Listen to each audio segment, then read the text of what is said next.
국민들한테 고개 숙이는 게 오히려 용기 있는 행동입니다. 그러면은 이 행동을 하기 전에 며칠 동안 차라리 말을 안 하고 있는 게 나은데 대통령이 화가 났다.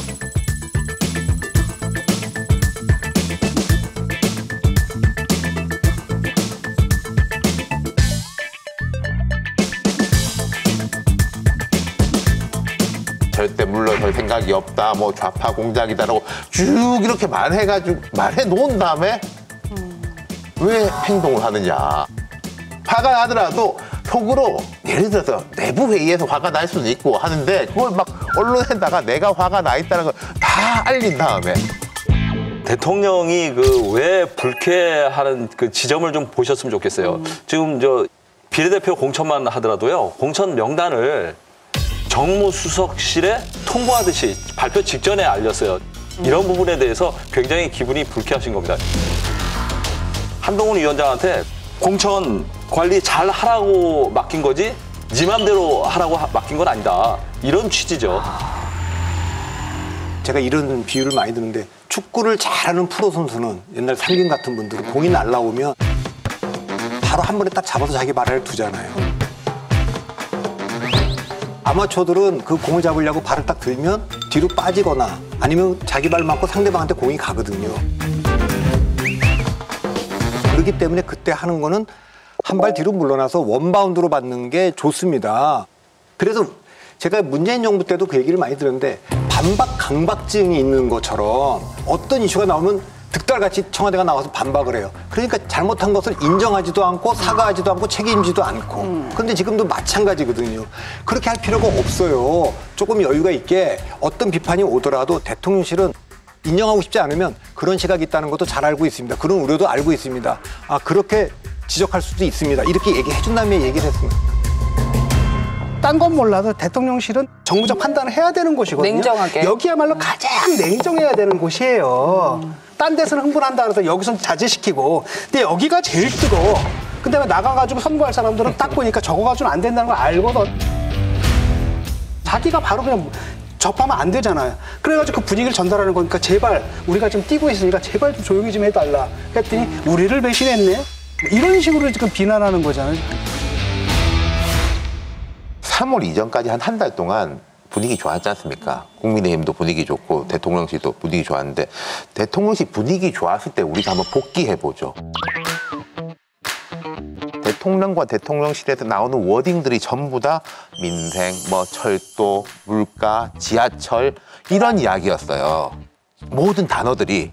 근데 최근 2주 동안 다시 등장한 단어들이 좌파, 공작, 물러설 수 없다, 단호하다, 일희일비하지 않겠다, 종북 세력 같은 단어가 다시 등장한 거. 이거는 제가 볼 때는요, 윤석열 대통령 정부에게는 이 신호등이에요, 신호등. 이 단어들 쭉 나오면은 지지율 쭉 떨어지고요. 일이 터져가지고 이런 단어들 자제하고 민생 이야기하면 쭉 올라가고요. 완전 그냥 신호등하고 똑같은 거예요.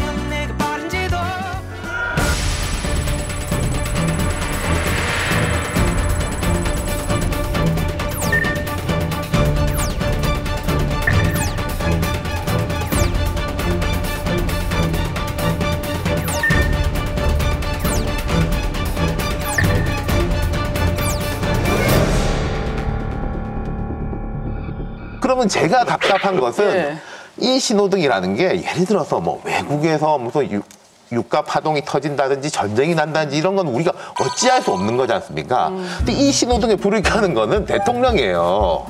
자기가 할 수 있는 거예요.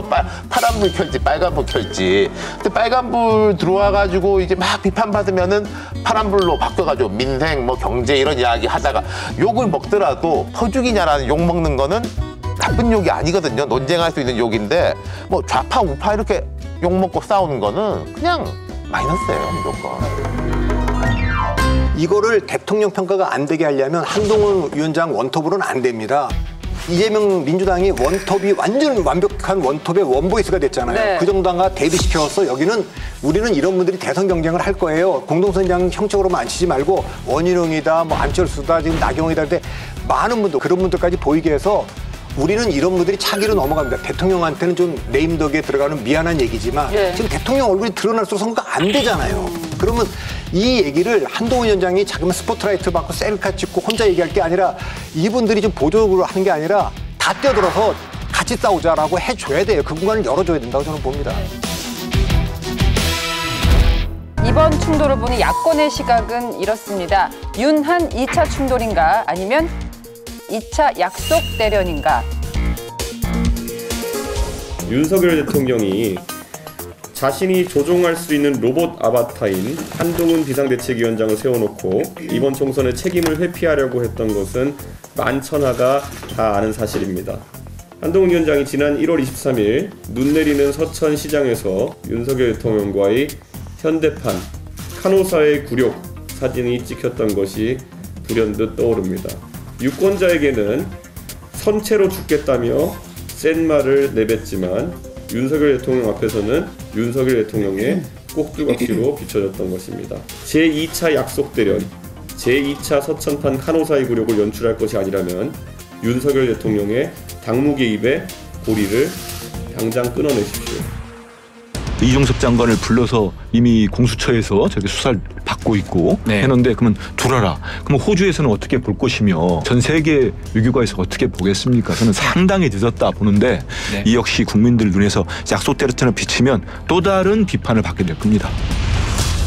약속 대련은 아니에요. 그 대통령실의 입장에서는 여전히 그 한동훈 위원장의 공천 과정이라든가 선거 운동 방식에 대해서 큰 불만을 갖고 있어요. 최근에 그 윤석열 대통령이 모 언론사 간부하고 한 40분 정도 통화를 했다고 합니다. 한동훈 위원장에 대해서 엄청 그 섭섭한 마음, 불만을 많이 토로하셨어요. 대통령이 한동훈 위원장한테 갖는 가장 큰 불만의 지점은 뭐냐면 한동훈 유세하러 다니면서 왜 윤석열 정부의 성과에 대한 얘기를 언급을 안 하냐. 실제로 맞습니다. 한동훈 위원장이 다니면서 윤석열 대통령 언급을 거의 안 합니다. 그런 거에 대해서 약간 불편한 심정을 갖고 있어요. 윤석열 정부를 평가하고 이런 게 총선의 의미인데 그거 얘기하고 자기 선거 유세하고 시장 다니면서 시민들하고 유세하면서 자기 선거 운동만 하고 있다. 자기 정치만 하고 있다. 이런 불만이 좀 있으세요. 근데 문제는 뭐냐면 내세울 성과가 있다고 생각하잖아요, 지금. 그게 문제거든요. 그게 강성 지지층 사이에서는 그게 아마 성과라고 얘기가 될 겁니다. 네. 근데 중도층들부터는 그게 뭔 성과야? 이상해졌네? 이렇게 보거든요. 그러니까 과거 정권에서 했던 거 모든 걸 뒤집으라고 정권 준 게 아니라는 거죠. 과거 정권에서 약간 오버한 부분들, 좀 지나쳤던 부분들을 바로잡는 거였는데 완전히 180도로 돌려놨거든요. 그게 저쪽 사람들은 뭐 무너진 나라를 다시 세우는 거다, 성과다라고 얘기를 하겠지만은 그걸 갖다 국민들이 성과라고 생각해 줄 거라고 생각하는 것 자체가 저는 문제라고 보거든요. 네. 박근혜 비대위원장이 들어왔던 2012년에도 보면요. 박근혜 비대위원장이 들어와서 선거 유세 다니면서 이명박 대통령 얘기를 뭘 하겠어요. 대통령이 부정평가가 높아서 인기가 없어서 덮어놓든지 지우든지 안 보이게 하려고 지금 들어온 건데 그 얘기를 왜 하겠습니까? 이번 공천 과정에서 그 당이 보여준 그 태도도 올바르지 않은 측면이 많습니다. 장동혁 그 사무총장, 그 이철규 그 공관위원하고 갈등이 굉장히 심했거든요. 근데 이런 부분에 대해서 저 한동훈 위원장이 좀 조율을 좀 해주고 해야 되는데 이 부분이 터지고 골마서 터져서 이번 비례대표 사태가 터진 겁니다. 늘 대통령 당은 긴장 관계가 있죠. 근데 그 국민의힘의 문제는 과거에는 긴장 관계가 너무 없어서 문제였던 거고 이게 어찌 보면 정상적으로 돌아오는 상황이기도 한데 제가 최근에 이제 흥미롭게 보는 것은 자, 대통령실에서 이 부분에 대해서 해결하는 것보다 한동훈도 잘못한 거 많다.